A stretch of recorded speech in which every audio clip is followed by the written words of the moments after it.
The Ian ecosystem. Ian has a culture of taking on new challenges. Ian staff learn to multitask diverse projects. Ian staff create a culture of group learning with attention to training and professional development. In the tradition of UMSES, Ian has a shared governance model. Ian staff have fun with one another and with our partners. Ian is a highly visible part of UMSES due to the incredibly productive team members.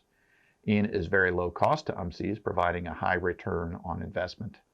A word cloud generated by Ian staff in relation to why they enjoy working for Ian includes flexibility, people, interesting opportunities, travel, and interesting places for partners. Ian operates as a boundary organization working at the intersection between established spaces. Ian works as a transdisciplinary boundary organization between academia, practitioners, and stakeholders. For example, Ian collaborates with academia to develop scientific syntheses that can be applied to resource management. This was exemplified by the SAB-SYN project involving scientists from 6 universities and agencies to generate scientific papers and resource manager fact sheets. Ian collaborates with practitioners from NGOs and government agencies like the National Park Service, WWF, the Chesapeake Bay Program, and the Maryland Coastal Bays Program to produce timely syntheses and science communication products. Finally, Ian directly engages with a suite of stakeholders in the co-production of report cards, like the Mississippi River Report Card, which involved over 750 stakeholders. The Ian business model is to deliver on time and on budget through an intensely collaborative process. Ian's primary output is the production of science communication products, not peer-reviewed papers. For example, since 2016, Ian staff have generated 100 science communication products posted on Ian Press. Over that same time period, Ian staff published 36 peer-reviewed papers. The primary focus of Ian is on the Ian partners rather than scientific peers, and the primary goal of Ian is positive environmental outcomes. The evolution of Ian funding began when the initial Ian partners were interested in partnering with Ian for the production of science communication products and science communication training.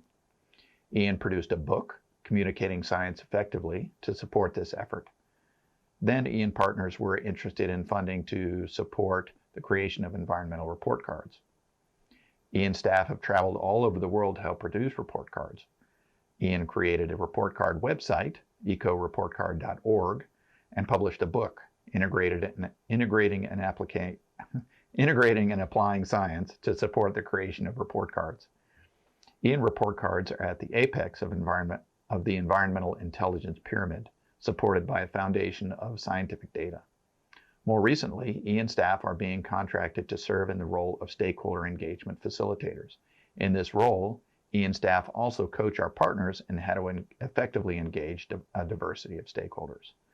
This came about from the suite of experiences that Ian staff have in stakeholder engagement that produce science communication products. Over the years, Ian staff have developed a suite of tools and techniques to productively engage stakeholders, both in person and virtually. Ian external funding from grants and contracts has steadily grown over time.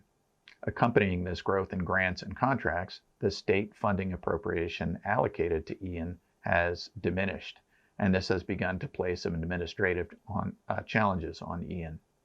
For example, rent, administrative staff salaries, IT equipment, website development cannot be charged to grants and contracts. These financial considerations have resulted in some Ian transformations. Ian is going to be deliberately downsizing its operation, taking on fewer projects that have a higher return on investment. This will allow Ian staff to spend more time on activities like professional development and preparation of peer-reviewed publications. Ian staff have also created a small consulting arm called Darwinian Consulting based in Australia, providing Ian access to Australian projects that are exclusively for Australian entities. Ian personnel are talented, committed, and passionate people who have formed a learning community. Ian staff form a dynamic team who are constantly taking on additional challenges. Ian staff who leave UMPSES typically do so to undertake graduate studies or to form their own boundary organizations. Ian has always had a culture of in-person and teleworking.